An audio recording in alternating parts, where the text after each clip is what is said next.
ఆర్థిక సంవత్సరం మొదలైంది. క్యాలెండర్లో ఏప్రిల్ నెల మొదలైందో లేదో ఆర్థిక అంశాల్లో కొన్ని రూల్స్ కూడా మారుతున్నాయి. కొన్నింట్లో ఛార్జీలు పెరిగాయి, మరికొన్నింట్లో ధరలు పెరిగాయి. దీంతో సగటు జీవి బడ్జెట్ కూడా పెరుగుతుంది, కానీ ఆదాయం మాత్రం అంతంత మాత్రమే. ఇంతకీ ఏప్రిల్ 1 నుంచి మారినవేంటి? ఈ లిస్టులో ఎన్పిఎస్ లాగిన్ మొదలు డెబిట్ కార్డుల ఛార్జీల పెంపు వరకు ఉన్నాయి. కొన్ని ముఖ్యమైన వాటిని ఫోకస్ పెడితే ముందుగా ఎన్పిఎస్ గురించి చెప్పాలి.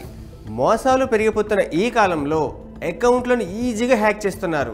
దీంతో చాలా సంస్థలు ఖాతాదారుల సెక్యూరిటీ కోసం 2 ఫ్యాక్టర్ అథెంటికేషన్ తెరపైకి తెచ్చాయి. ఇప్పుడు pension fund regulatory and development authority అంటే PFRDA కూడా ఎన్పిఎస్ అకౌంట్ లాగిన్కి సంబంధించిన ప్రాసెస్ను మార్చేసింది. ఇకపై ఈ అకౌంట్ను లాగిన్ చేయాలంటే మీకు 2 ఫ్యాక్టర్ అథెంటికేషన్ తప్పనిసరి.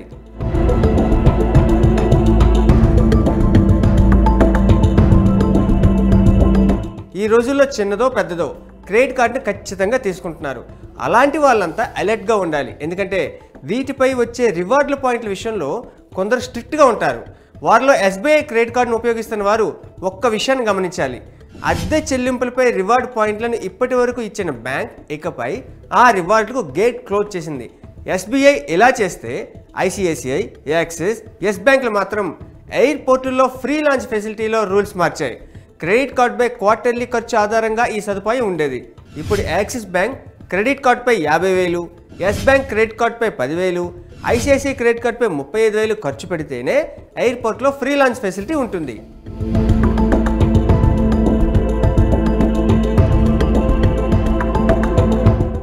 ఇన్సూరెన్స్ పాలసీలను తీసుకున్న వారు ఆ డాక్యుమెంట్ని ఎక్కడెక్కడో పడేస్తారు. తీరా పాలసీ పీరియడ్ ముగిసిన తర్వాత ఆ డబ్బును తీసుకుందామంటే డాక్యుమెంట్ దొరకదు.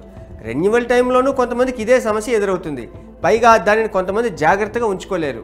అందుకే ఇకపై బీమా పాలసీలన్నీ డిజిటలైజేషన్ చేయాలని ప్రభుత్వం నిర్ణయం తీసుకుంది. ఈ కేటగిరీలో జీవిత బీమా, జనరల్ ఇన్సూరెన్స్, హెల్త్ ఇన్సూరెన్స్ పాలసీలన్నీ డిజిటల్ రూపంలోనే వినియోగదారులకు ఇవ్వాలి. ఈ రూల్ కూడా ఏప్రిల్ 1 నుంచి మారింది. దీనివల్ల పాలసీ విషయంలో సెక్యూరిటీ ఉంటుంది, రికార్డులు కూడా పదిలంగా ఉంటాయి.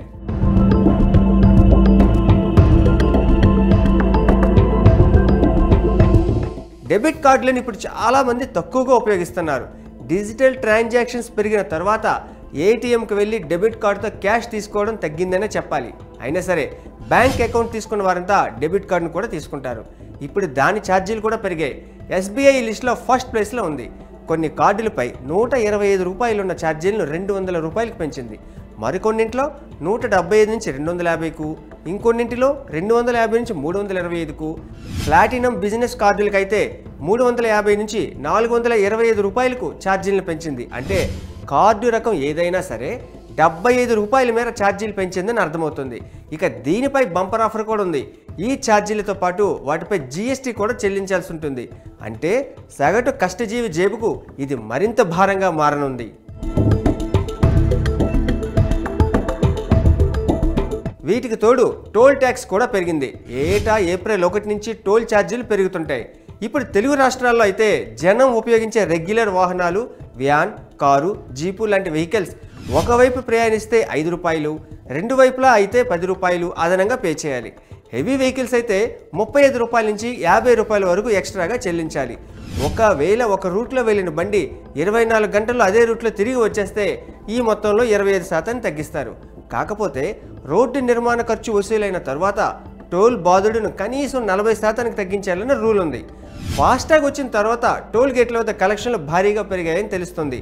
దీంతో టోల్ విషయంలో ప్రభుత్వం ఎలాంటి నిర్ణయం తీసుకుంటుందో చూడాలి.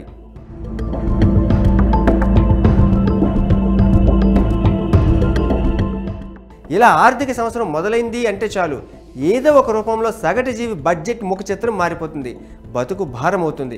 ఇక ధరలు పెరిగే జాబితాను చూస్తే ఆ బాధ మరింత ఎక్కువ అవుతుంది. ఖర్చుకు తగ్గట్టుగా ఆదాయం పెరిగినప్పుడు మాత్రమే ఈ సమస్యకు పరిష్కారం లభిస్తుంది.